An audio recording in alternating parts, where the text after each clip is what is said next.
Good evening বন্ধুরা, কে কীরকম আছো জানাবে। সবাই ভালো আছো তো?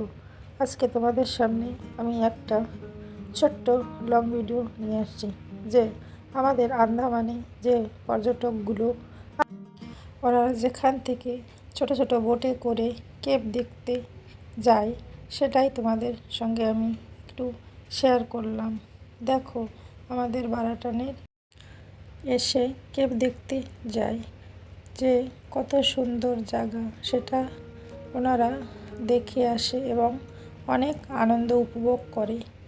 আর আপনারাও আসুন, আমাদের এখানে এসে আনন্দ উপভোগ করুন। দেখেন কত সুন্দর ছোট ছোট বোট বাঁধা রয়েছে, কত সুন্দর জলের দৃশ্য, ঢেউ খেলছে। আপনাদেরও যদি ভালো লাগে আন্দামানে এসে ঘুরে যান। আর আমার ভিডিওটা যদি আপনাদের কাছে ভালো লাগে একটু লাইক, শেয়ার, কমেন্ট করবেন এবং আমার চ্যানেলটাকে সাবস্ক্রাইব করে আমার পাশে থাকবেন নতুন নতুন ভিডিও দেখার জন্য। ধন্যবাদ সবাইকে। আশা করি সবাই ভালো থাকবেন।